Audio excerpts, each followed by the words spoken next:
বন্ধুরা, ডিমের অনেক রেসিপি নিশ্চয়ই খেয়েছো তোমরা। ডিমের ঝাল, ঝোল, কারি, অমলেট, অনেক কিছু। আজকে ডিমের একটা খুবই মুখরোচক, খুবই টেস্টি একটা রেসিপি শেয়ার করছি, যেটা দিয়ে তোমরা এক থালা ভাত খেয়ে ফেলতে পারবে। আর এই ডিমের রেসিপিটা খুব ঝটপট তৈরিও হয়ে যায় আর খেতে খুব মজাদার হয়। তো এখানে 4টে ডিম আমি হার্ড বয়েল করে সেদ্ধ করে নিয়েছি। তো ভালো করে সেদ্ধ করে নেবে ডিমগুলো, আর মাঝখান থেকে এরকমভাবে হাফ করে নেবে। আর এখানে 2টো আলু আমি সরু সরু করে এইভাবে কেটে নিয়েছি। আর এরপর একটা মশলা তৈরি করব। তো এখানে মশলা তৈরি করার জন্য আমি নিয়ে নিয়েছি 2টো টমেটো, ছোটো সাইজের 2টো টমেটো ছোটো করে কেটে নিয়েছি। আর এখানে নিয়েছি 5-6 কোয়া রসুন। আর এরপরে এর মধ্যে দিচ্ছি হাফ চামচ পোস্ত, আর হাফ চামচ দেব সর্ষে। তো পোস্তর বদলে তোমরা এখানে সাদা তিলও ব্যবহার করতে পারো, অথবা না থাকলে ভাঙা কাজুও দিতে পারো। আর দিয়েছি একটা শুকনো লঙ্কা। ঝাল যদি আরেকটু বেশি খেতে চাও তাহলে 2টো শুকনো লঙ্কাও দিতে পারো। এবার অল্প একটু জল দিয়ে এই মশলাটা ভালো করে আমাদের বেটে নিতে হবে।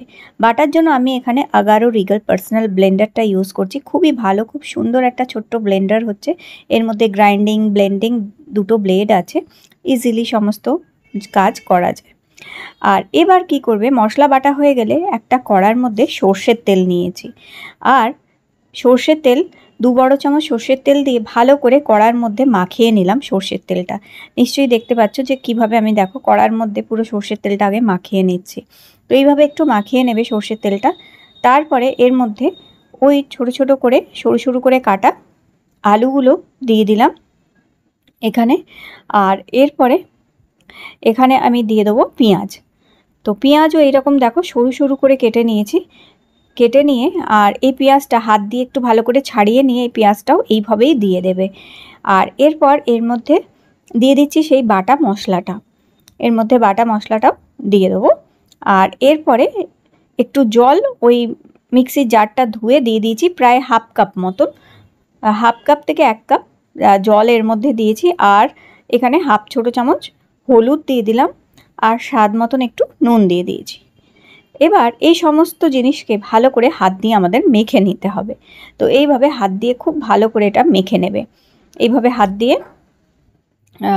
ভালো করে মাখা হয়ে গেলে এরপরে ওই যে ডিমগুলো হাফ হাফ করে কেটে রেখেছিলাম সেগুলো এখানে দিয়ে দেবো। তো এইভাবে ওপরে এই ডিমগুলোকে সাজিয়ে দেবে এরকমভাবে।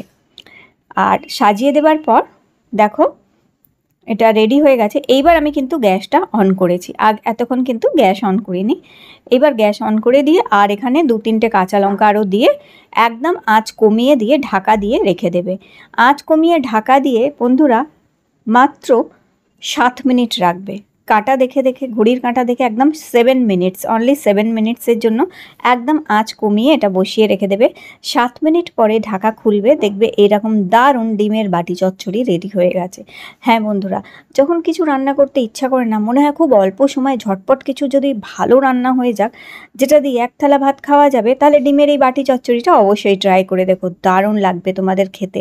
এটা সত্যি খেতে দুর্দান্ত হয়। তাহলে বন্ধুরা, আজকের এই ঝটপট ডিমের রেসিপিটা ভালো লেগে থাকলে লাইক দিও, আর চ্যানেলটি সাবস্ক্রাইব করে রেখো। আবার দেখা হবে তোমাদের সাথে নতুন একটি রেসিপি নিয়ে।